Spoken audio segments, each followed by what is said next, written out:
Let's stand for the Pledge of Allegiance, please. Pledge allegiance to the flag of the United States of America and to the republic for which it stands, one nation, under God, indivisible, with liberty and justice for all.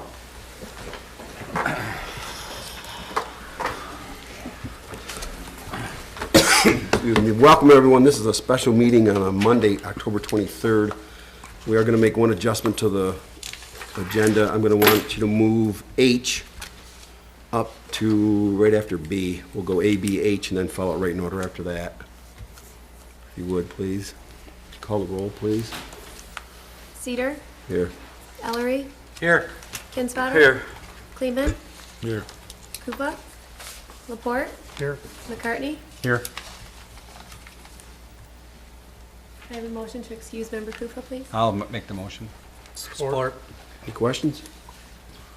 All in favor, say aye. Aye. Opposed? Thank you. All right, thank you. All right, welcome, everyone. Let's start off, let's get right into this. We have a presentation from Envirologic Technologies Incorporated Contract for MDEQ Grant and Loan.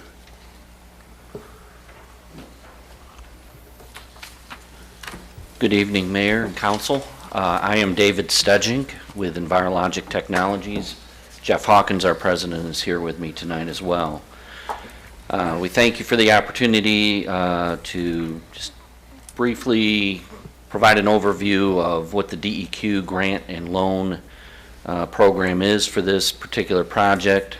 So congratulations, you are the recipient of a $200,000 grant and $200,000 loan. That follows an application process that we've been through here over the last several months. DEQ has provided contracts that dictate how the money is to be spent. In accordance with the application, those funds are dedicated for environmental activities that are related to the redevelopment of the property, some asbestos abatement activities, and then a primary portion is a real incentive to the project, which is to pay for a seawall replacement, which is holding back some of those potentially contaminated soils. DEQ does a nice job with a summary of how this grant and loan is to be spent in an appendix to their contract that we provided to you. It's important that we work with the developers on this process as well. Our timelines, I guess, are kind of going into not the construction season, so maybe that's going to work. But typically, what you will do as a city, as a municipality, is retain the services of a technical service provider that manages the project. These funds are the city's funds to manage, not the developer's funds.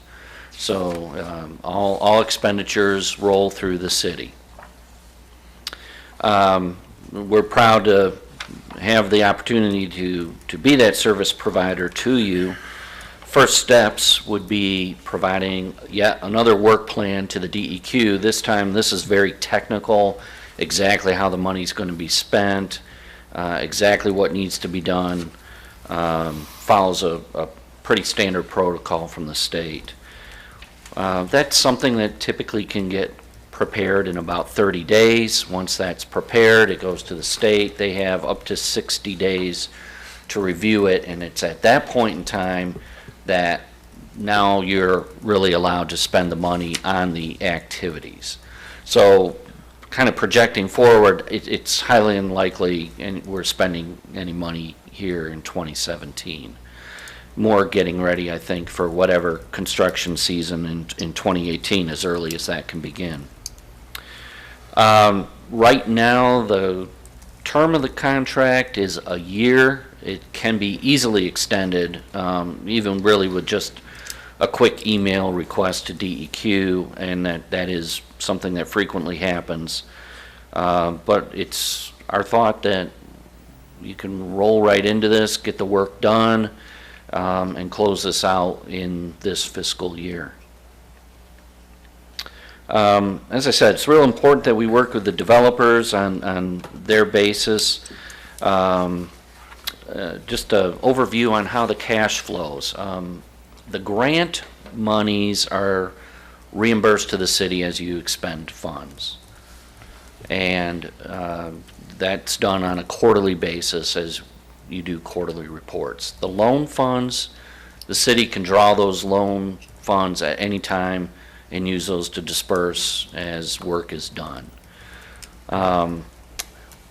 Obviously, the loan needs to be paid back, and this is where the art of layering all the brownfield incentives come together. So you have also been supporting a brownfield plan, which is a plan to capture the tax increment off of this property. And our projections show that as that property is redeveloped, as the new hotel is constructed in particular, that there's adequate revenues coming in, above and beyond what's there now, to actually have your reimbursements fully paid for and in hand before the first payment of the DEQ loan. And you'll remember that the DEQ loan is 5 years, payments and interest deferred. So it's free money for 5 years, and then it's paid back at a very nominal 1.5% interest rate. So, excuse me, it's the 2022 is when it's due, correct? Based on First what we payment agreed to, in right? 2022. I believe that's correct, right? Okay, thank you. So you should have that 200,000 plus interest in hand at that point in time if everything goes as we all are hoping it's going to.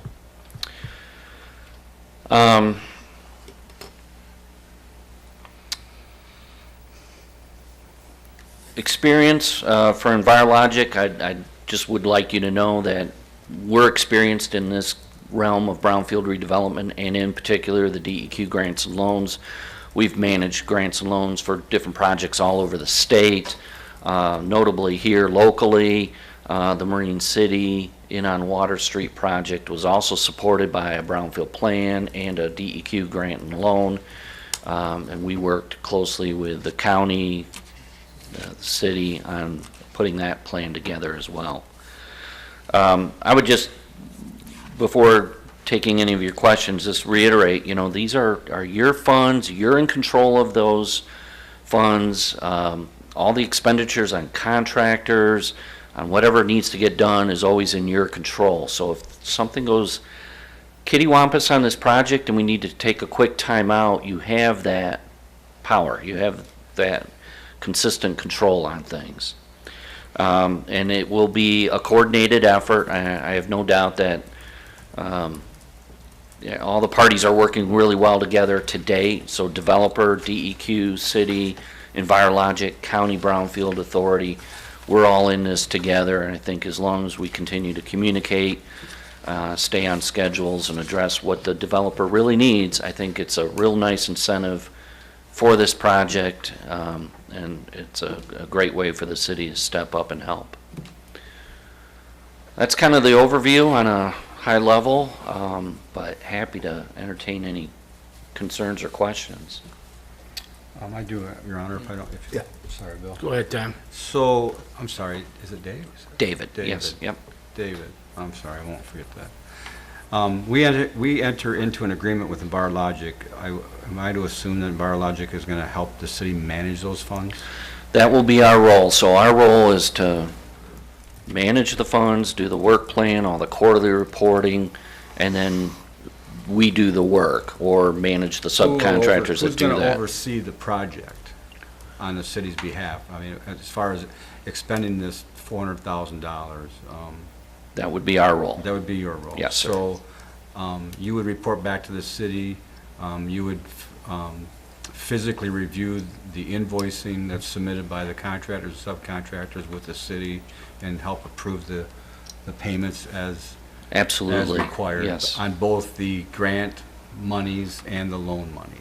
Correct. And by contract, any expenditure over 200,000, so like the seawall replacement for sure, has to be bid. So there would be a very clear competitive bid process that we would manage for the city. What happens once we get close to that $400,000 on expenses, and we're nowhere near the complete, I guess, where's the money at? The money's allocated to do certain things, I would assume. It's not there to supply hammers and nails. It's there to do cleanup and restoration important to the environment of the St. Clair Inn. Is that correct? Absolutely, yes. So are we gonna have a defined work schedule, scope of work that specifically follows this grant and loan and its application? Correct. So the application detailed some very specific things, but kind of on a high level. This work plan that we're proposing, that's really step one under the contract, is very detailed. So if we say we're going to do asbestos abatement in the application, that's good enough. In the work plan, for example, we'll have to detail exactly what materials are being removed, how many linear feet or square feet of whatever type of material, any testing that we're going to do, any air monitoring that we're going to do. It gets right down to the brass tacks. That work plan, as we propose in our contract, really becomes the Bible for how this grant and loan dollars are spent. And that's kind of how we would tend to live by that. It's approved by the DEQ, so you know you've got a third-party review of cost, schedules, necessity of the work, all those things built in. One last question, I'll stop being a question hog. Don't worry. The work that's being done with the removal of the underground storage tanks on the east side of the property, Good question. that is totally separate from this? This is going under the D2, I'm trying to remember the name of that, the orphan cleanup fund, basically so that is totally separate from this, from the brownfield grant and loan. That's the plan, yes, that all the DEQ is doing everything on its own dime on the west side of the development, and this grant and loan is strictly for the east side. The east side. Now, the exception to that is there's a couple high-level environmental plans, this due care document. It just covers the whole project, but Okay. yeah, generally the I'm just worried about the money. Oh, yeah. Because I'm familiar with the underground storage tank fund cleanup and the orphan tanks. I just want to make sure that we weren't sitting on top of brownfield grant and loan and mingling the money across the road with that, so. Okay, thank you. I apologize, Bill. Go ahead, Butch. So the scope of the work that's going to be done on the east side, that's $400,000. Is that a partial, or is that all the work that's going to be done is $400,000? That's all the money you have, so at this So any point, overruns, who's responsible for that? there won't be overruns, is really plain and simple. I mean, we just can't have them. Now, if the seawall is going to be much more than that, I mean, we got cost in advance before we put the application together, so we're quite confident we're in the right ballpark. But if, for whatever reason, let's say the seawall, which is the bulk of this thing, is going to be $300,000, we have options. I guess we can ask the developer to pony up. We can go back to DEQ and ask for more money, or, you know, find other ways to fund that. But from the perspective of the grant and loan and this contract with Envirologic, it's $400,000, and that's dictated right in the contract. The work plan is going to only be for $400,000 because that's all you have. So I don't mean to sound snarky, but there just can't be any overruns. It won't happen. Okay. Now, if there's a need for more money, like I said, we can go back to the DEQ. Should we And have a have a plan in place beforehand? I mean, I've been in the construction business for 37 years, and I've seen a lot more Yes. overruns than not. So I'm just, All I can tell you is we worked with Mr. Kotowski and his development team on helping us put together cost for things that he knew about, and we put our experience to work on the things that we're going to manage and that we know about. So we're quite confident that we've asked for the appropriate amount of money. And So to pony on top of what Butch was saying, are there plans for the what if? I mean, we've all been there, Jeff, we've all been doing this for a long time, and overruns and extras are always part of, especially you get into environmental. If I'm understanding David correctly, no matter what happens after the $200,000 grant and a $200,000 loan the city's on the hook for, everything else becomes a developer's expense, or the project stops, I guess, right? I mean, David, I don't mean to Right. circumvent you, but I have a history with Jeff. So Understood. I do too. yeah, so I think, was that what you were saying? Yeah. Yeah, I understand the question.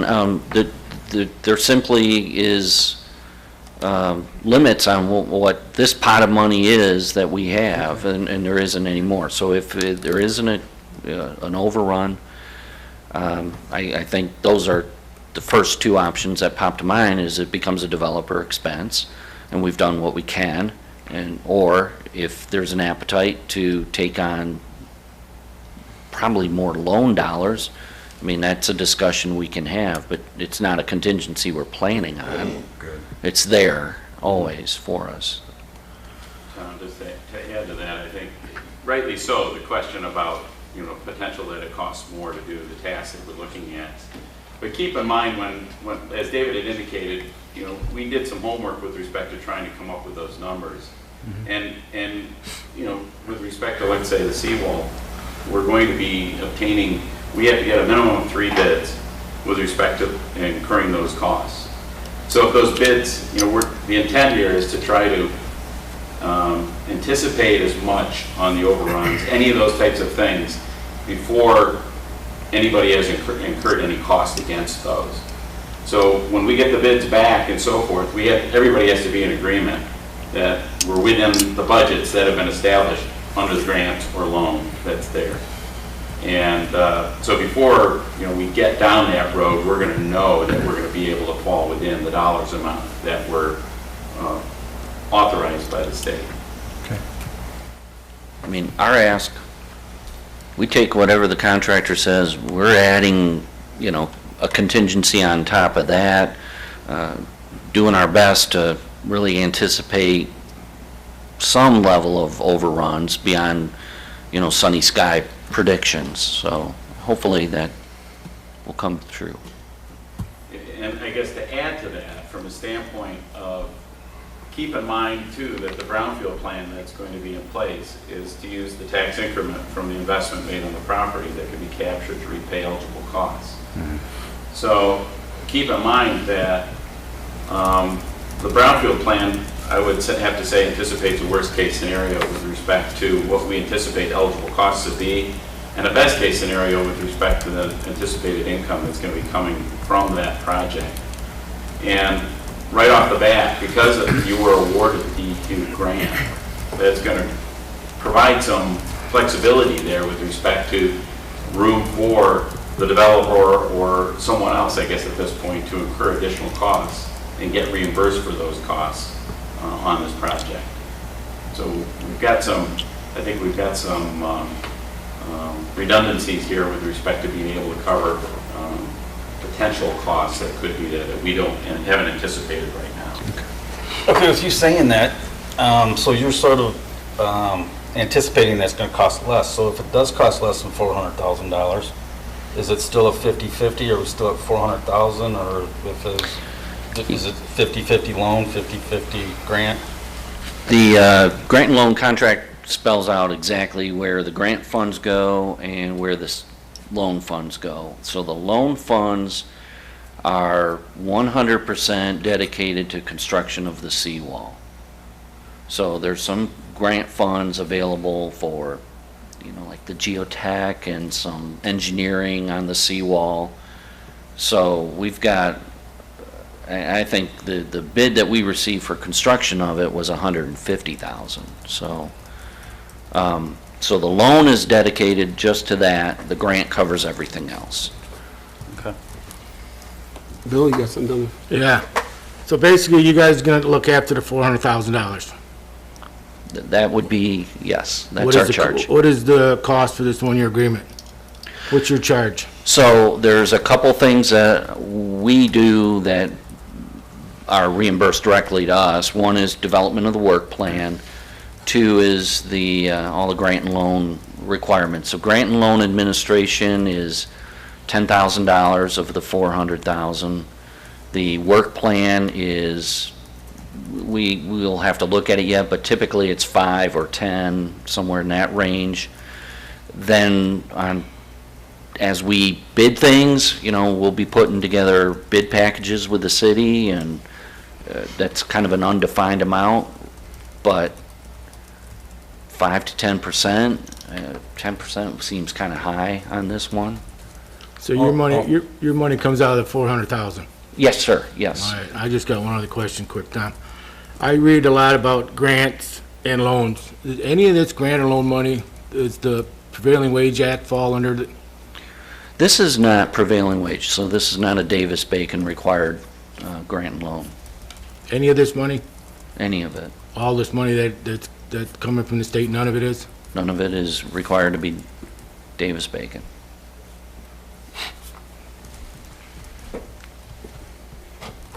I was just piggybacking Bill, so I'm fine. I'm good. You have anything? Nothing, Your Honor.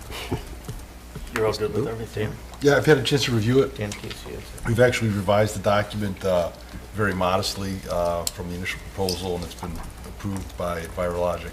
So if the council were to adopt the resolution, which is the next item, we're all set to go. Okay, thank you very much. We appreciate the opportunity. Did you have something, Dan? Yeah, I just wanted to touch on that question, which I think is a really legitimate question about what happens if the project exceeds either the grant amount or the loan amount. And I can just, as an example of that, on the Inn on Water Street project in Marine City, which also had a grant and a loan from the DEQ to the city of Marine City. They found some additional environmental concerns that they weren't aware of during the actual project, during the construction phase and the remediation phase of the project. Jeff could speak more specifically to that than I could. Should he be at a microphone? What I wanted to say is... Let's go up to the microphone, Dan. They're taping this, so. Thanks, Didn't make Butch. Jeff do that. Just a little bit louder. With that booming voice, man. Drove a long way. Okay, so what I was going to suggest is that if there is some significant concern by council on cost overruns or unanticipated expenses, there's a couple of ways that you can deal with that. I think the way that makes the most sense is to amend the developer agreement that you've entered into with Jeff Katofsky and with that company. And that would deal with the situation. And there's a couple of ways that you could, if you were to do that amendment, that you could handle it. The first is you could suggest that any cost overruns, that the first course of action is to go to DEQ to see if there's more money available, either as a loan or as a grant. The second course of action would be to indicate that Jeff and his team are responsible for those cost overruns. So in that way, if they were to agree to that, then you would protect yourself from those cost overruns. Does that sound reasonable, gentlemen? Thank you. What do you think, Your Honor, about that? Protecting ourselves. I mean, is that something, Jim, that we should do, or is that something that, Jeff, we would open this dialogue with Jeff to see? I think we'd have to address it as it arises, if it arises. Okay.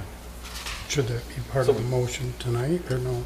No, I don't think so. You want to wait till to see what happens and then come up with a contingency plan, or should we do it now before we approve this, right? I might have to defer to my friends from Envirologic. I don't believe that any action can occur on this until the agreement is approved. The Act 381 work plan cannot be developed or created by Envirologic without the agreement being approved by the city. Without the Act 381 work plan, the funds can't be released for the city's use. And again, as I understand it, the contingencies for some of the concerns that have been raised have already been built into the $400,000 award. If it turns out that those estimates were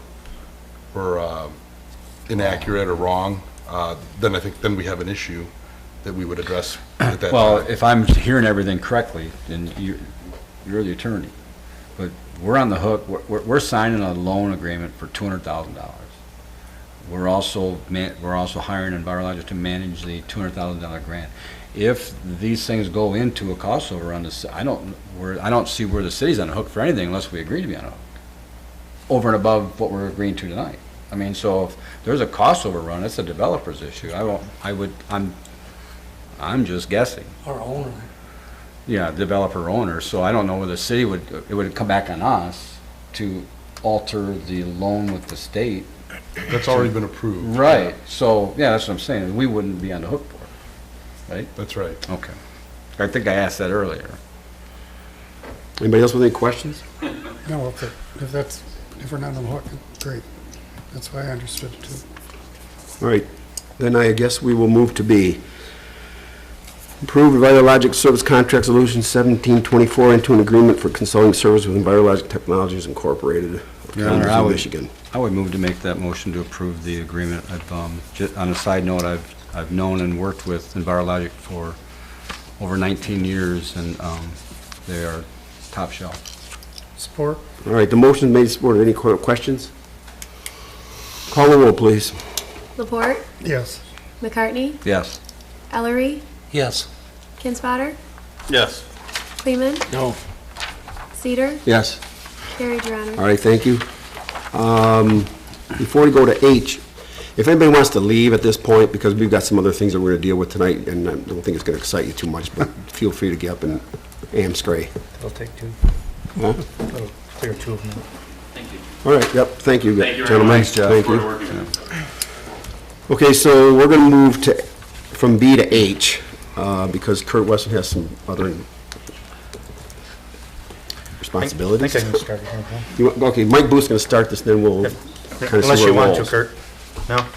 I don't know if everyone on council is aware of a project, but Road Professional Services Company has been hired by MDOT to perform a study that evaluates bicycle and pedestrian mobility and safety concerns along M29.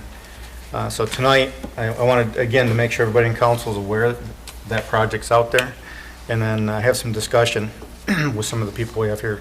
Kurt Weston from the Road Commission, I know they're doing a couple of road diets in the county currently, and I thought maybe he could start out by telling us a little bit about the two projects, or maybe how that process works.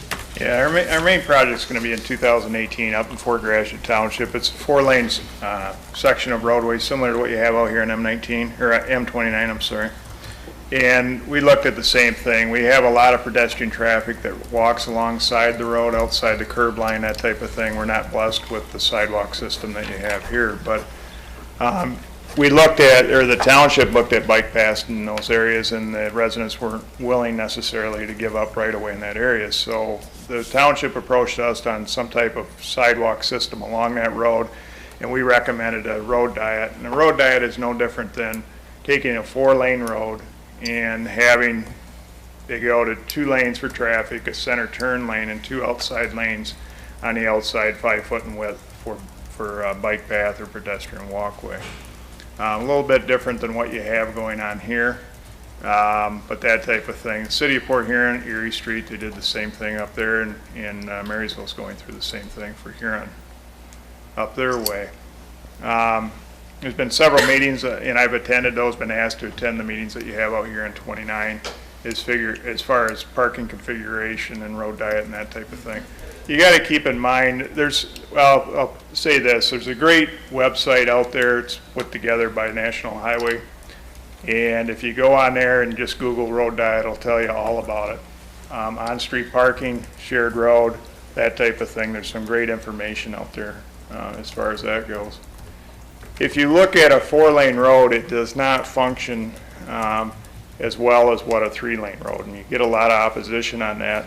And it's mainly because of the turning movements out there. So regardless of the bike path, in our case, the parking that you would probably have out here, you're going to have the same function in that 3-lane cross section than you will in a 4, and that's been shown time and time again. And again, if you go to those websites, it'll explain all that in detail. Anytime you get into even number lane functions, They don't work well at all. In this case, you'd probably want 5 lanes out here, which you don't have the room to do that. The road commission can't speak for MDOT and what they're going to do out there. I understand you're doing studies. There's a meeting Thursday that I was asked to attend as well. Your engineering firm that you hired, Roe, is capable of doing that. But what I would suggest to this board is you probably should have an idea of what you want to see out there. Do you want to do anything at all? Do you want to do some type of parking along there, or even incorporate some type of bike path? I know you have a number of crossings that you're looking at, and this is the best time to do that. So.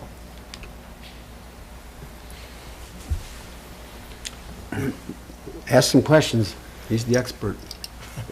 Are we interested? Yes. Absolutely. What's taking so long? The meeting Thursday, that is with you and Roe, or? No, it's with yourself. I was just asked to attend. Again, I've been asked to come to these meetings more for input because we've had experience in different areas with different configurations, road configurations, that type of thing.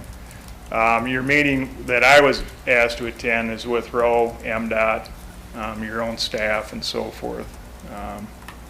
But So are you attending? I scheduled a meeting with Roe and talked to Mr. Bone. He asked the road commission to come along. And again, some of it's tied into the St. Clair Inn. Obviously, they're looking to get people back and forth across the road. We have for a long time at the plaza tried to get people to be able to walk back and forth. So it's kind of a combined project. And I know we've talked about road diets for quite some time.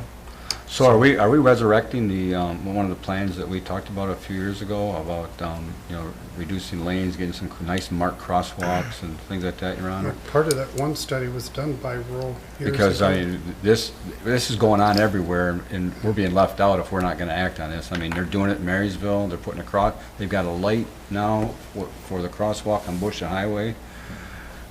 They're slowing traffic down everywhere. They're doing it downtown Point Huron. They're putting marked crosswalks across that busy 4-lane or 5-lane. I don't remember which one it is. So I'm all for this. We should get going. Kurt, am I right in saying this, that initially we could just do a restriping to, I guess. the study will try show it or what you want to something? do there, but really it's a low-cost option. You're looking at striping for the most part.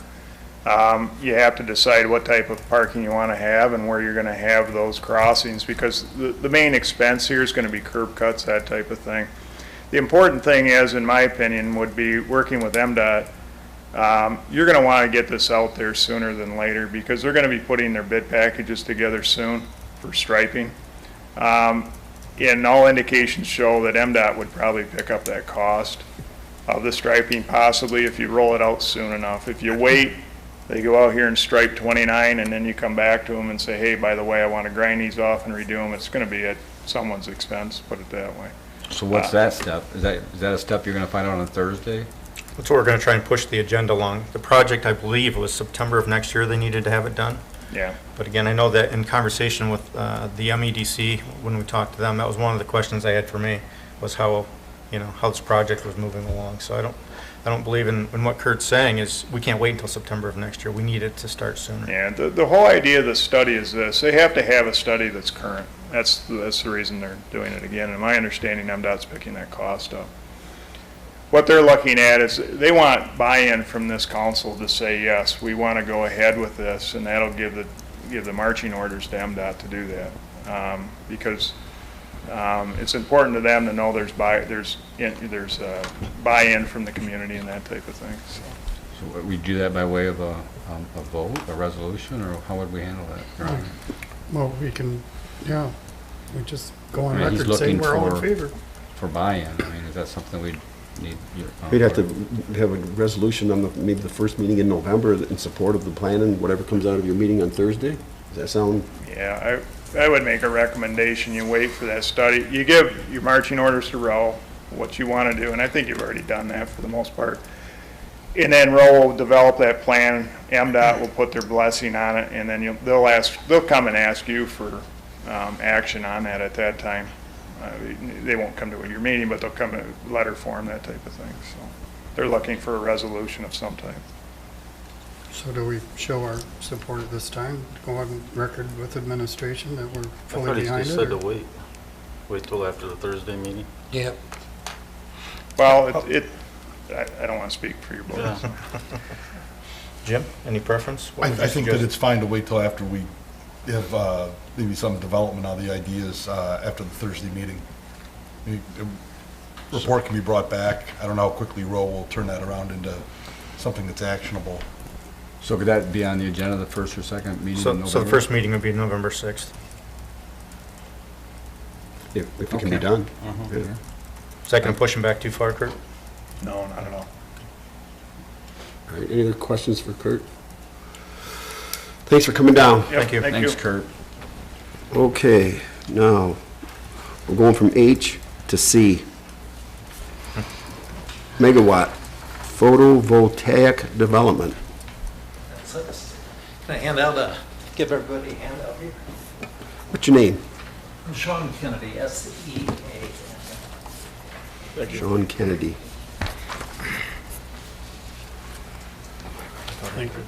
S-E-A-N. Hello. How you doing? Thank you.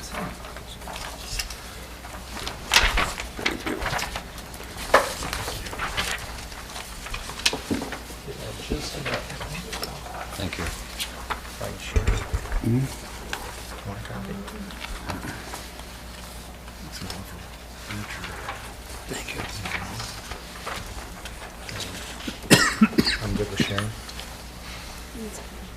So, just go? Go. All right.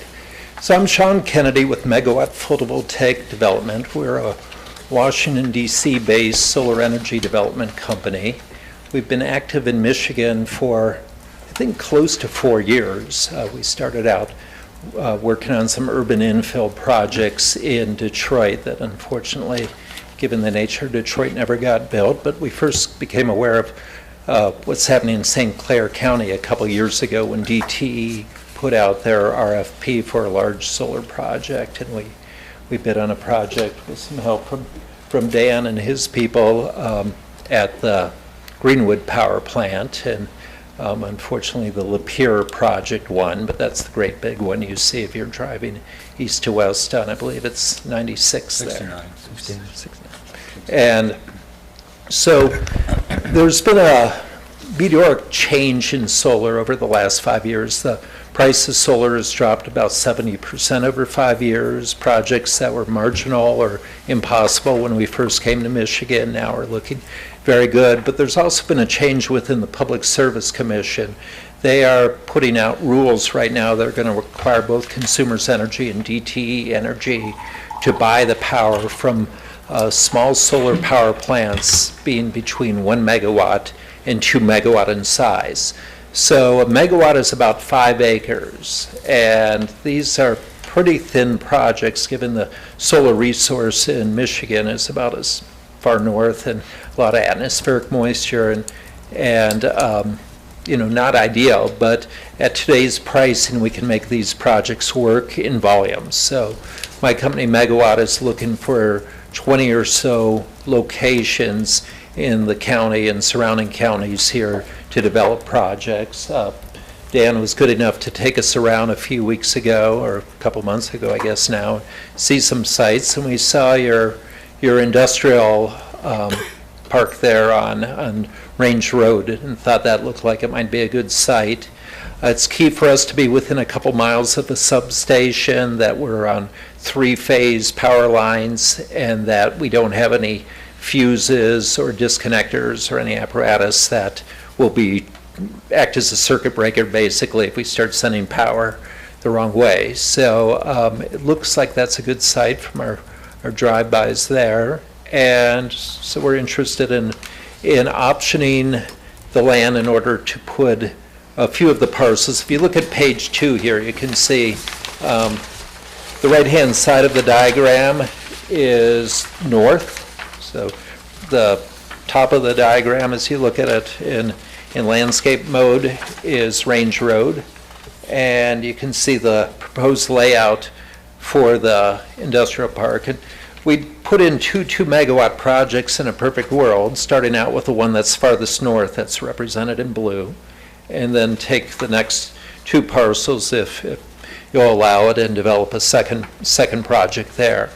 In order to put in an application with DTE for an interconnection study, we need to have secured the land, so we can't just go talk to DT about whether we can do this. They have to spend some money in a study, which we have to pay for, and we can't put it in unless we have a commitment for the land. And urban solar's taken off a bit. I know this isn't, true urban, but DT just put in I think a 4 to 5 megawatt project in Detroit. We've been working with a nonprofit, Focus Hope in Detroit, on developing a urban project. We just completed what probably is the second biggest urban project in the world in Los Angeles, although that was parking lot, canopy, and rooftop. And that's the main reason why I'm here to talk to you. I did list development steps here, just sort of what we manage and do, which is really taking the project from conception through securing land to getting an interconnection agreement, permitting, finding an EPC, an engineering procurement and construction company to build the project, and finding an operation and maintenance company that is going to run it long-term. These are long-term projects. The life cycle of a solar plant, the panels last 25 to 35 years. They do degrade a little bit over time, but probably 5 years ago I would have said it's a 25-year and out, but they can go on longer. They continue to, at sort of less than 1% a year of degradation, you got it. They are still 65% or so of the power they produce will be there and at the end of the life cycle, but they can be pulled out at that time. And bottom line is, we've got a company that's interested in these projects in volume. If we can put together a large enough portfolio, that would finance them all. So.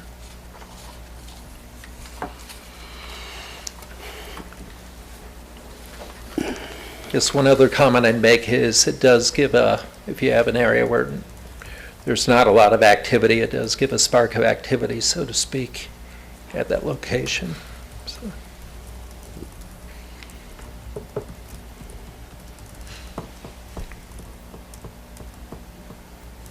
Well, Is this informational, or are you asking us to vote on it tonight, or? Yeah, it's a presentation tonight. Wanted to make sure that you had a chance to ask him any questions that you may have of Sean. So I know one that I've heard that asked if it's just 10 acres, 5 acres, or if it would be something larger. Unfortunately, we'd like to build a much, much larger project. This is not an ideal situation for developers, but things come down to compromises. The utilities are been slow to embrace solar in lots of parts of the country, but Michigan's been one. DT's gotten its feet wet, but the Public Service Commission is interested in seeing more solar developed in Michigan, so they're putting these mandates out, basically rules requiring DT to buy from projects, but they're keeping the projects small. It's not to overwhelm the system or overwhelm DT, I imagine. It seems like, most rural substations, you can put maybe 2 or 3 of these projects on them, some larger. I think probably your substation, if there was enough land available, sort of pinwheeling around the substation down different lines coming off, it might be able to handle, a half dozen projects or so, but it certainly should be able to handle this project. But I think it's all come down to a political compromise between DT and the Public Service Commission to see how this works, and then hopefully it will go up from there. Do you know how many acres Lapeer is right now? How many acres that solar Well, field is? it's got to be 250 or more. 250. Okay, because I think it originally was going to be nameplate capacity of 50 megawatts, multiplied by 5, I guess. It might ended up larger. The project we put in was going to be an 80 megawatt project, and they had companies. I've met with 2 landowners today who both had, at that time, had different solar companies come in looking for land, it was a big dinner bell ringing with 50 to 100 megawatt ask. It's a very different thing than this, which you got to work a lot harder for each megawatt. And one of the problems is permitting. All the studies and permitting and everything else is pretty much the same number of steps for a 50 megawatt as it is for a 2 megawatt. So I got a question. On the survey map, I see a road run right down the middle. yep. The road's not there. The road we could either, well, this map, I believe, is the plan. We didn't come up with the plan. We've taken the plan that the city has for the area, is my understanding. And I think all that will be put in later. We'll build it accordingly and put conduit there or whatever we need to get across the road. Future road, when and if it gets built. What would you guys need for access? I would just put in a gravel road to get in. It doesn't take very much. This probably, it all comes down to what we find in the geotechnical studies, but we're probably just driving pylons in about 4 feet down and mounting racking on them and mounting the panels on there. It's not very aggressive. Usually you put in, this was an agricultural land, we'd put in a service road kind of right down the middle of it to be able to get in and maintain it, but probably we just use the same path that, has been surveyed in for this road, if that's the plan the city's going with. What about emergency vehicles? If you had to get one in there. Well, we'd have a gravel road, so I guess that's, it's not that wide of a site, by the standards of like Lapeer. But yeah, things could happen. We'll have a service road into it. How much would somebody pay in property taxes on an acre of property in the city? City versus farmland? Thanks for the question. I don't have that, Butcher. I think that's a question. I can look and get back to council on that. So property tax on vacant land? I mean, to touch on what Butch said, would it go on the tax rolls? Should. Usually do. Sometimes there's compromises made. A lot of it's going to come down to the math when we know what the taxes are going to be and whether the project can support it or whether we'd ask for a, different rate. But it's pretty much a formula to determine. I mean, one of the drivers on these things is it does increase the taxes that comes off the land, increases the value of the land. Not as much as having a manufacturer there, of course, but it helps. So we'll have that at our next meeting, or? Yeah, I'll circulate the tax dollars or estimates. This was just informational tonight, chance to meet Sean, get some info. I Any appreciate questions it. for him before we turn him loose? No, I'm good with that. I just got a question for Dan. What would that do to the desirability of our park if we put in 30 acres of solar panels? Well, just being honest with you, I wasn't real excited about the idea of putting it anywhere except at the north end. And part of the reason for that is, as you know, the city's already doing a land lease with a farmer for most of the site, except the very northernmost part of it. So this is where this solar project would potentially go, in an area that's not currently being used and is not generating any kind of revenue to the city. So this would obviously generate some revenue. It would be a land lease for a long period of time. Now, how would that affect the rest of the park? Well, I think the first thing it would do is it would reduce the amount of available acreage. Once you're into this land lease for a long period of time, it's going to be in place. There's, unless there's a condition in the lease that allows both parties to escape the lease, it's going to be there for 20 years. So you're going to be making a long-term commitment. 25. Okay, 25. A lot of us won't be around to see that expire. It'll be a long-term commitment. yourself. One possible benefit of having it there is we might attract a company that wants to buy power directly. That may be an option down the road. Having a solar farm next to a user who wants to buy that power could be attractive. It would be unusual in Michigan, but there's a lot of places around the country where that's a lot more common. I'm sure Sean could comment on that. But the reality is, just to kind of answer your question directly, it would reduce the amount of land available in the park for future development. In exchange, you would generate some tax revenue today and over a long period of time. Does it impact the sell agreement we have on that with the realtor now? No. Would we have to alter that at all? No. We have the right to do what we want with that land regardless of the contract? That's correct. Tom, just so you know, I checked with Jim before I asked Sean to come in. And he said that that was a non-issue. And Dan, we have 110 acres out there, and he needs 10? We have 110 and he needs 10. You have 10 or 105. 20, depending if we did one or two projects, so. You have 105 acres. 105 acres. Any other questions for me? Can I go hide? Okay, good. I'd like to, with your permission, speak to self-service power, which is catching on in Michigan. And we're in negotiations with one of the Fortune 50 companies and a couple of the Fortune 500 companies right now in Michigan.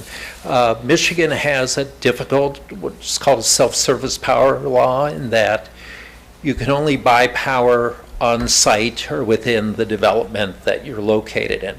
So I can't build a solar power plant and build it a mile away and then what's called wheel the power, selling the power through the transmission system and sell it to the plant or to the facility that's going to use it. There's some very big power users in the world of electronics and data. One of the big draws, pretty much Apple builds anything now with a data center, they have solar power on it. Small ones, big ones, those, I think something like 6% of the US power is now just going to store our data. It's incredible. So this could be a draw. It's sort of a small system, but for bringing someone in that's in the tech side or manufacturing side that might be interested in having self-service power. And at the time, the contract, if it's more interesting than what DT is paying, I'm sure the end owner would be happy to negotiate with someone you're trying to bring in to sell them the power. Anybody else? All right, I guess then we'll just be chewing on this for a while. Thank you. All right, thanks, Sean. Thanks, Sean. All right, now we'll see, let's go to D. Approve the rezone of vacant parcel 740701940100 from C2 General Commercial to M1 Light Industrial. I can start it, maybe Mike can help. Sure, Or do you want to take it? it doesn't matter. Okay. You know. I'll start it. Let's see, Carlisle Wortman and Associates, the city's planning committee has approved the requested change from a C2 to an M1 light industrial. Carlisle Wortman's reasoning is listed in your council packet if you pull for documents. And Mike, I think you were part of that? Yes. Yep, planning commission met, we addressed, there were a couple of questions from the planner. They've been answered. We concurred that it is, works with the surrounding neighborhoods. The only question that came up at the planning commission is that they will be handled at the site plan review is screening from the street, so it'll match the aesthetics of the other industrial park. And the entrance is off and Yankee, right? Yes. Your Honor, I'd make a motion to approve. Support. All right, the motion is made and supported. Any questions? Call the roll, please. McCartney? Yes. Ellery? Yes. Kinsfater? Yes. Kleeman? Yes. Laporte? Yes. Cedar? Yes. Carried, Your Honor. All right. Congratulations, Dave. Good luck. Let's go to E. Approve. Oh, yeah, you're excused. Approve road proposal to complete MDQ scrap tire grant application, Mr. Booth. Okay, included in your packet is a proposal from Rowe Professional Services Company for $1,500. The proposal, if accepted, is for preparation of the application package for a scrap tire grant with the Michigan Department of Environmental Quality. The project, if selected by the MDQ, would reconstruct 3rd Street from Brown to Vine. North 3rd is a local street. Current rating is a 2, 10 being the best, 1 being the worst. So it would be a total reconstruct, again, from Brown to Vine on 3rd Street. In the past, Rowe has helped the city acquire 2 scrap tire grants, and as you are well aware, the grants were used to repave Hawthorne, part of Orchard, South 9th, the skate park parking lot, and then part of Vine, and then Troon. So we have successfully utilized the grants in the past, and hopefully, being skipped last year, we'll get back on our list. Motion to approve. Support that motion. Motion made, support. Questions? Yeah, I just got one. The curb and gutter, is that covered under that grant? No. The reason why we haven't used this as much for, with the scrap tire grants is because it's asphalt, so that would be a non-participating. But we're starting to get to the point where we're looking at some of the streets and going, we need to do some reconstructs. Plus, we have the millage money now to help supplement it, where before it had to come right out of the fund itself. So, again, it's another major connector between, you know, this time Brown and Vine, so. Any other questions? That's all I have for now, but Call the roll. awesome. Ellery, Yes. Kinsfater. Yes. Kleeman, Yes. Laporte, Yes. McCartney. Yes. Cedar. Yes. Carried, Your Honor. All right, thank you. All right, we're going to F, sign ordinance. I am sure you are all very aware of the sign issue and with the sign ordinance we drafted years ago and some of the things that are going on around town and some of the signs that are popping up. And when Mike and Jim told me we had a couple of things we had to deal with tonight because the county has to deal with some stuff of ours from this on Thursday, it was my idea to put this stuff on here because I figured we're coming out, let's get in here and get into some of this stuff. Long story short, the sign ordinance. Mr. Booth's going to give us a little update of what's going on down around town, and maybe we can just have a little discussion. I mean, I'm not going to rewrite the darn thing tonight, obviously, but I'd like to hear what you guys think. Before Mr. Booth gets, is this the existing sign ordinance? Yes, So this is the one that we approved a couple years ago through planning? yes. Okay. Because I wasn't sure if it was a rewrite. Yeah, it's 24 pages. Yeah, double-sided. No, that is printed directly off of the Okay, online okay, thank you. code. Remember, we worked on that. for Yeah, 2 I years. do, but I couldn't remember if this I was a didn't think change. there was that much discussion, but anyway, let's jump right into it. What the hell? This and the next item we're going to hit on are more or less, I guess, just to have some feedback from council. It's, I mean, if you drove by today, again, you'd see Ace Hardware has their flags out on, I guess, opposite corners, kind of Well, on Third and- southwest yeah. and northeast corners. And then I know there's some of the A-frame in the Sandwich or board. along in the easement, and I think Annette said she thinks those are going in at night. And we also have the photographer that's got his flag out there. So Garden Club, or not the Garden Club, but the Farmers Market. Farmers Market never takes it down. It's up 24/7. So, Dave Shorkey has issued a letter to Peter Michael Photography and to St. Clair Home Goods, which is Ace Hardware. And he has followed up on them. Obviously, they're still out there, so I don't know if there's anything special about being on their property at the mall, Jim, versus ours, but No. we will get those, or have those addressed. And then I thought maybe Annette could give us an update of, I know that War Water came in before, and they asked for a variance. What is that process?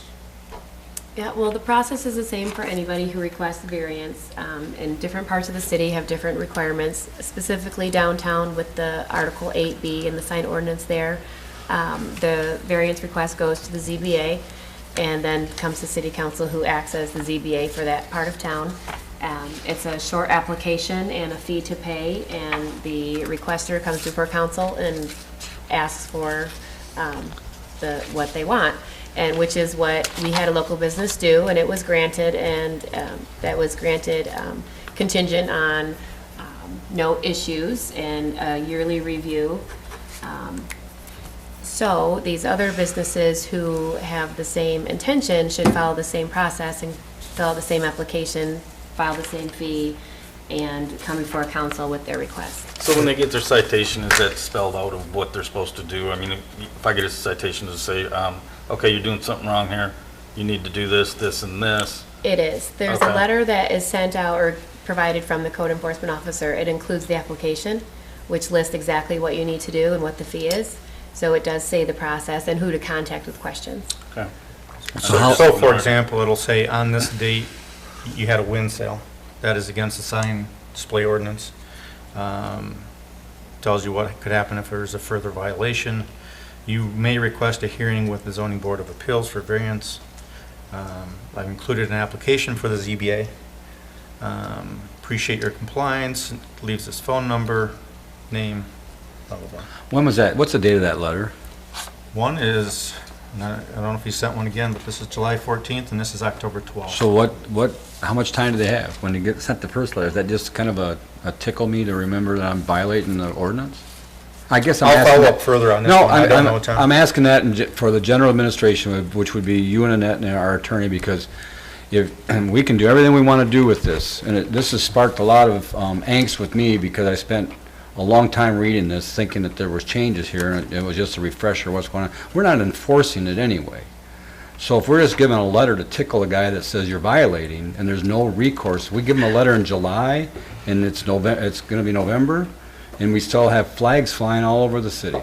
It's not just the sign ordinance. We've got motorhomes and campers and boats and cars parked illegally. It's real estate signs and garage sale signs and advertising on the sandwich boards that don't go in at night.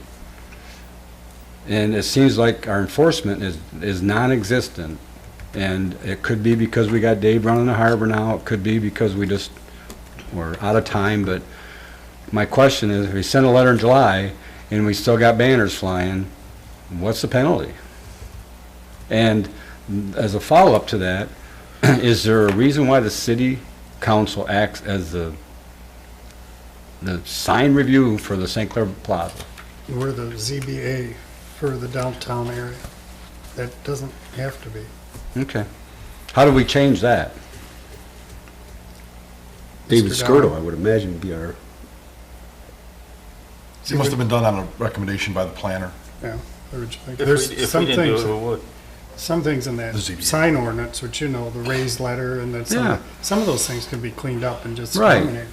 But I think you've got an issue with perhaps enforcement because they've been discouraged because certain things are permitted, and I think they thought, because my neighbor's putting one out, I can put one out. Well- How much is the fee? 150, 250? 250? They, 250 or 225. Warwater came to us and asked Right, permission. twice, right? And we granted that. But I don't recall Ace Hardware That's- or the Garden that's Club exactly or right. anyone else coming and asking, or the photographer, if they could fly. and if I'm Banner. Warwater, I would be burning, man. I came in here twice and paid $250 and the guys just threw them up. I mean, there's a process.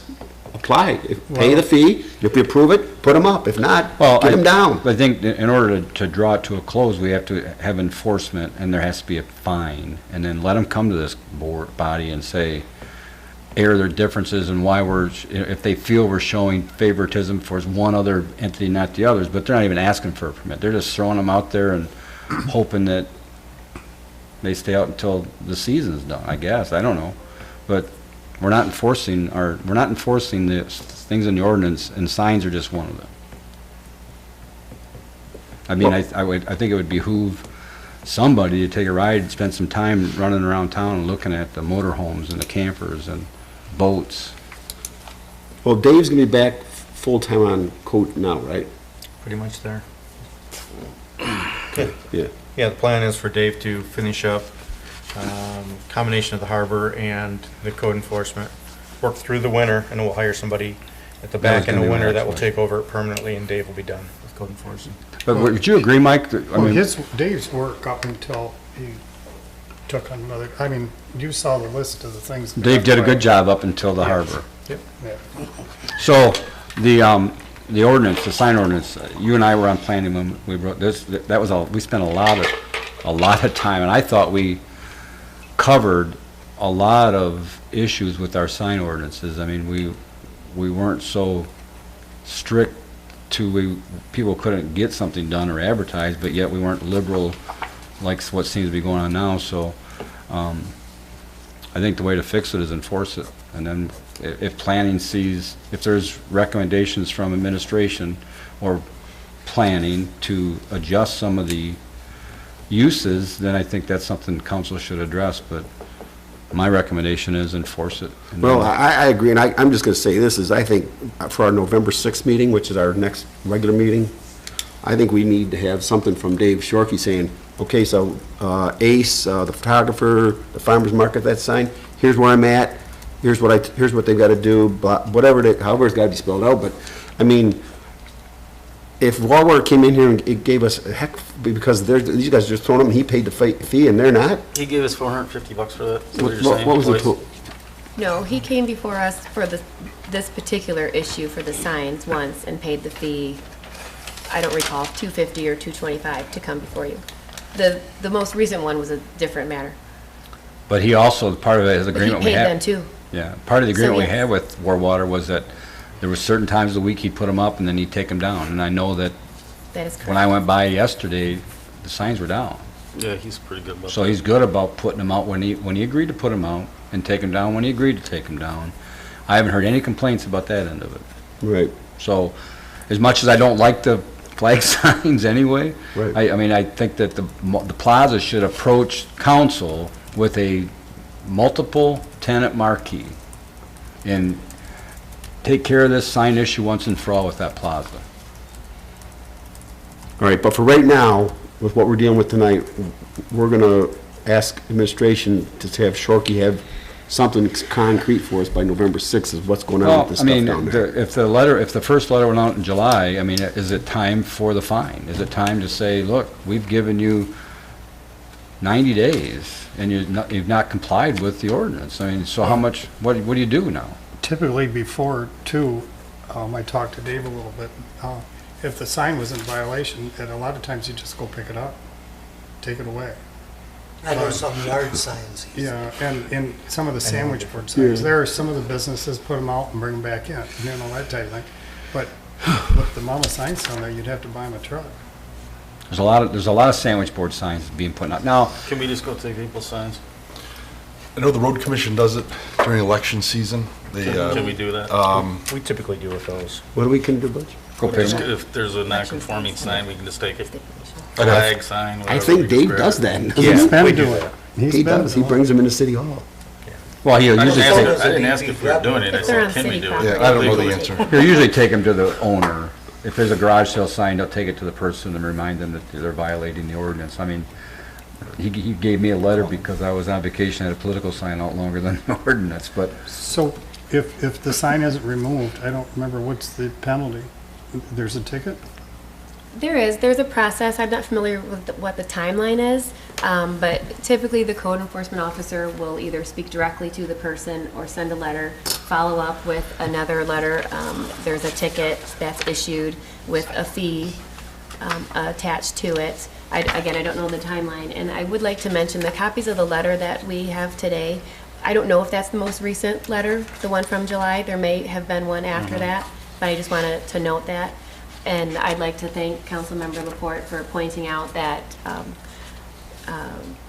Dave does supply a very significant list quarterly with what he's accomplished. And although I agree, these last couple months, it has dwindled a little bit, but with the transition, that was expected. So I think with him back full-time doing the code enforcement, Well, we'll and then the only see thing a change. The only thing I'm going to say about that, and, you know, it starts a whole different conversation in a different direction. When Dave was asked to take on the boat harbor responsibility, we never told administration you couldn't hire another ordinance enforcement officer. So, in my view, the code enforcement should have continued and not been set aside because Dave took another, we should have replaced him. Well, I think it did continue, it just I didn't don't think continue it on did. the... I honestly don't think Dave went out and enforced something unless he got a phone call. Not and maybe I'm not trying to be argumentative, I'm just trying to drill down to, I didn't ask for this to be on the agenda, but when it got on the agenda, it brought up a lot of issues that I have with it, and code enforcement should have, and maybe I'm wrong, code enforcement should have never been put on the back burner because we elevated Dave to run the harbor. I think it's too important that we should have had that continuity. Well, it's water under the bridge now, but I understand. This can be what you're saying. addressed. Ain't nothing we can do about it now, but- This first time I've had an opportunity to air how I felt about it. Right. So, And I will confirm this with administration, but to Councilmember Laporte's question, I believe that a sign violation ordinance is a misdemeanor offense. I believe any violation of the city code of ordinance is a misdemeanor unless it's explicitly listed as a civil infraction, and I will confirm that.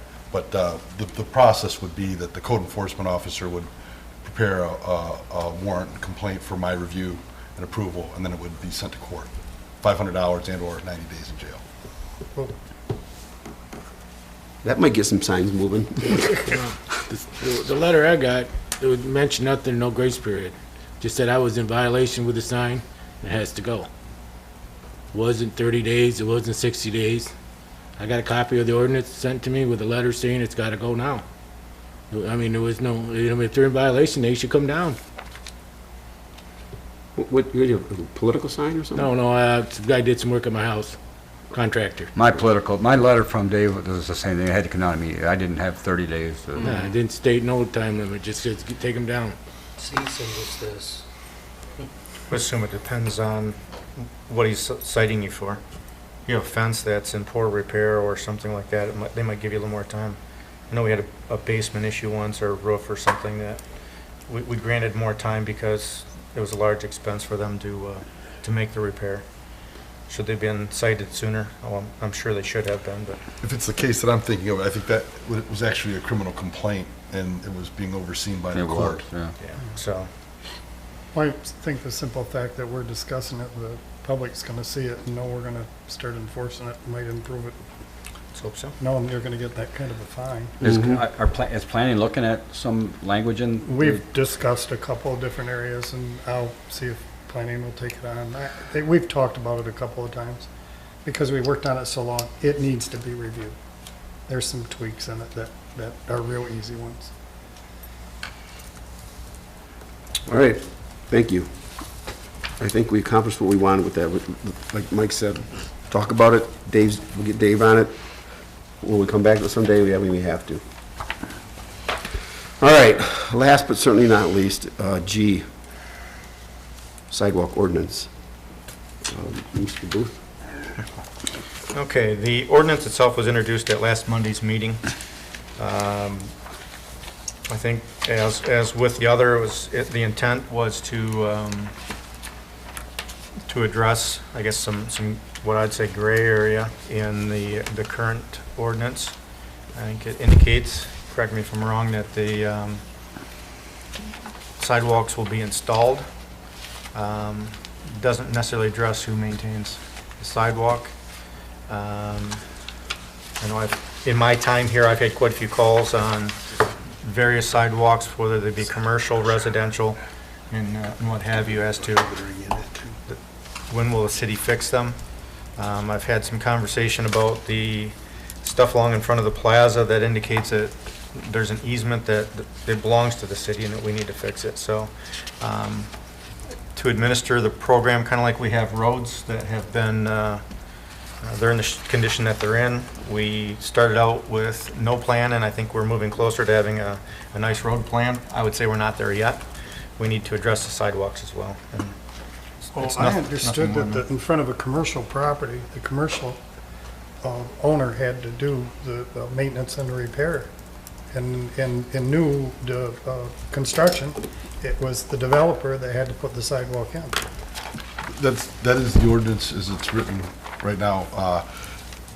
But I'll say this, that the state has a law, there's a state statute that imposes a non-delegable duty on the municipal government, on the city of St. Clair, to maintain the sidewalks. What the city chooses to do afterward, pass those costs along to the adjacent property owner, is up to the city council to decide. But the city may not point the finger at an adjacent property owner, commercial or private, and say, this is something that you must do, because the state law mandates that the city's got to, the state considers them to be public rights of way. I think you're addressing a couple of different things, Mike. One of them is the responsibility of the sidewalk for a commercial business, right? And then the second one would be when like, the new development off of Clinton, we're required, I believe planning is requiring that they put in sidewalks and they attach to both egress and egress out of that subdivision, is that correct? Yeah, well, it goes back to Highland. Remember when we were doing Yep. one of the phases, Highland came to us. And the one woman, I can remember, my dad was on council. She said, I don't want streetlights, I don't want sidewalks, I don't want curb and gutter. I like the rural setting that we have. And her answer that she got back was, well, then don't come to St. Clair. You know, but that's what started it. And then it went from both sides of the road to one side of the road. And then residents were, why are we getting, they're not gonna.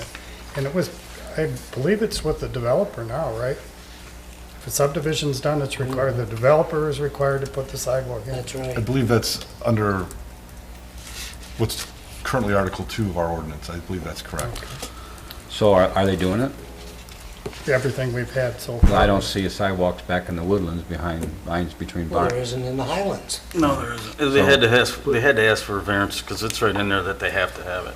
So they had to ask for a variance. I mean, it's the first part of Article 2, 5031 says that every owner and part owner of any parcel of land within the city shall construct sidewalks along all streets and avenues in front of and adjacent thereto. So, It doesn't say may, it says shall. Just to touch on that, should be a sidewalk through the complete city. Everybody ought to have a sidewalk in Oh, I front of their know, house. yeah. I think it's too, but, you know, read this thing twice, and I can't find anywhere where it says if it's in ill repair, that it's up to the homeowner to do that. There's nothing in there that says that. All it says is you have to construct the first one. But if it's screwed up and you got cracked cement or whatever, And that's, it doesn't say anywhere in there that the homeowner has to maintain it. And I if can't you- find it unless somebody else found it. I don't see it. I didn't And I think that's the purpose of this That's exercise, is to exactly- try to but fill that's that gap. Are we That's what trying we to want define what maintenance is then? Well, I think that the statute, and again, I didn't have an opportunity to participate in the creation of this agenda item, but again, I know that there's some discussion going on in administration. I can provide council with a copy of the statute and what the state law says constitutes sidewalk in disrepair. And essentially, the municipal ordinances with which I'm familiar simply parrot the state law and make that the city's standard as well. So as of right now, the city has been repairing the sidewalks. Yes, Repair and replace. Some. Some, and there's money in the budget for sidewalk repair. Some. I can spend road money on sidewalks, and that's what I'm asking. What do we want to do? Well, When Cargill just replaced theirs, should we replace theirs? I don't want to see a cut in city service to the But they taxpayers. enlarged it though. There was a grass, there was Well, that grass was the there. boulevard. And they they eliminated They put that. the brick in on the boulevard and then they replaced the sidewalk. the sidewalk's the same width. The boulevard, they put the brick papers in. They Yeah, couldn't but get the- grass to grow there Yeah. because of the steam lines Right. underground or something. Right, well, the salt. But they approached the city on replacing that sidewalk back earlier in the summer, and, They did? yeah. But they approached I had a administration. conversation with Steve Pangori, and I ran the same thing by him. I said, who's responsible for the sidewalks? His response is the adjacent property owner, which I think when I came to council, and Bob did the hydraulic lifting in Palmer Park, and he asked, well, why'd we do those? Why didn't the state pay for it? Well, the adjacent property owner's the city. They paid for the curb, we paid for the sidewalk to be lifted. So when the mall asked me, with the Again, sidewalk there's a in lot front of the gray mall, there. How do we clean it up, or do we want to? I think we leave it alone. I get asked by the mall sometimes about the sidewalk in front of the mall, and well, we should be fixing that. So they're the adjacent property owners, they should be fixing it? That's not Well, our didn't they sidewalk. pay for the part where in front of the center court? When we did that, we hired the state to come down and do it. The road commission did that. Remember when they redid the, You mean for the plaza redo? yeah. No, Yeah. not, but the little bump out where you can't park right there? Yeah. And the curb and the sidewalk was all replaced at one time. That was all done. I think a through lot of that was the Community Foundation. community foundation money or state grant. Well, I think if you want to define maintenance, I think it's pretty well defined in paragraph A of the maintenance. I certainly wouldn't want to see this council put out the onus of sidewalk repair and replacement on the property owner, the resident. We would be, section 5, 50, 5-1, Yeah. A. Where is it?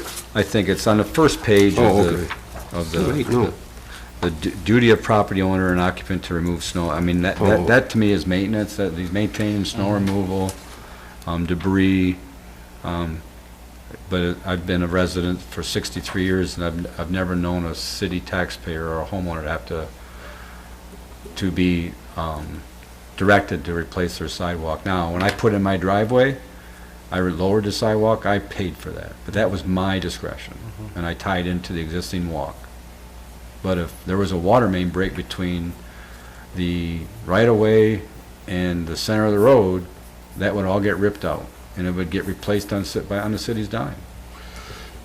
Not my dime. Jim Downey, if somebody walks on a sidewalk, trips and falls, who are they gonna sue, the city or the homeowner, or both? They sue the city. There's a couple of interesting Michigan Supreme Court cases that deal with these issues, and one of them is that the city cannot create a duty on an adjacent landowner to maintain the property.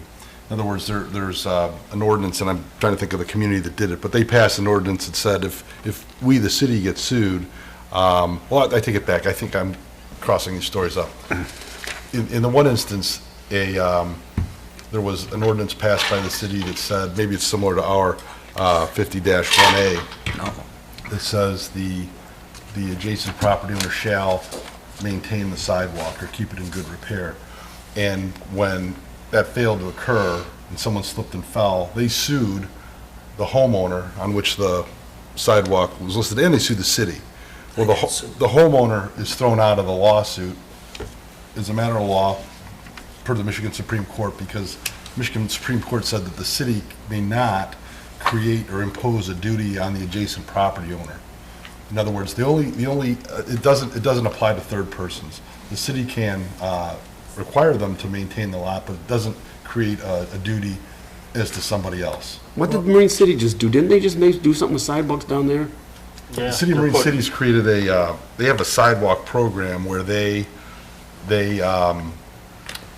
go around the city, different aspects of the city during different fiscal years, and target using some sort of a grading system.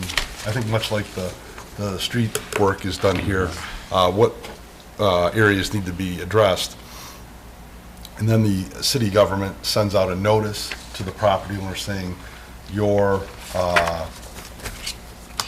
sidewalk fails, to pass inspection, or it needs attention for the following reasons, and here are the options. You may fix it and bring it into compliance, or if you choose not to fix it, we, the city, will fix it with our contractor, but then they will pass that cost on to the property owner. But did I just not hear you say something like the state has some law that says you can't pass it on like that? You can't pass a liability to a third party. In other words, your question to me was if somebody trips and falls on, for example, if you have a sidewalk on your property, you may not be sued. You cannot be found liable. Even if the city says you have to maintain your sidewalk, the only respondent to that lawsuit is the city. No, that's not true. When I was down the street from where I'm at, we had a woman fall on the sidewalk. She said the water riser was too high out of the road. And the city and the inn was sued. The inn went to court with our attorney. We went to court. It went through expiration and all that type of thing. It found out the woman didn't even fall where she said she fell. It was in a different spot. But the inn was being sued first. And we were told, because we won the suit, then the city was let off the hook.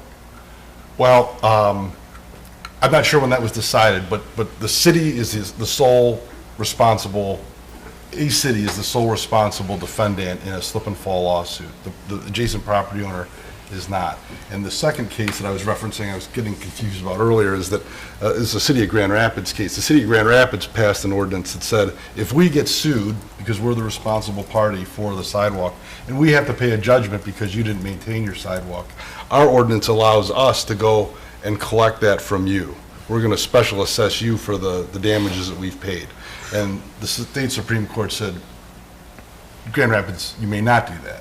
Jim, I was sued at my house about 15 years ago. Somebody walked down the sidewalk and there was wet leaves. They slipped and fell, broke their ankle, and I got sued personally. The city didn't. I got sued.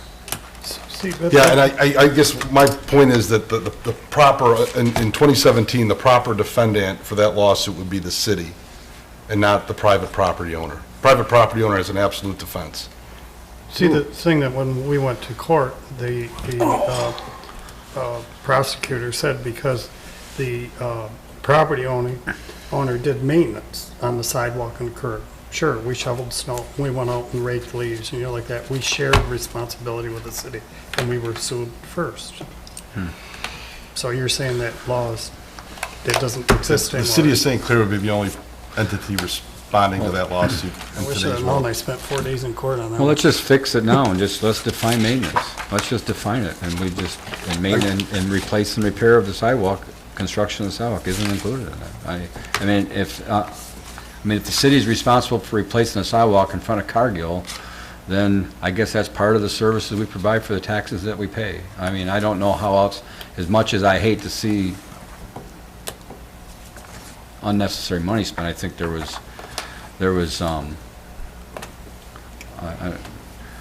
I don't think it was the entire sidewalk needed to be replaced, in my opinion, but I mean, I've had the city up in front of my house when that tree came down and took up some of my sidewalk, and it was damaged and they repaired it. This was prior to me being on council, but they repaired the sidewalk. Well, you want it done right.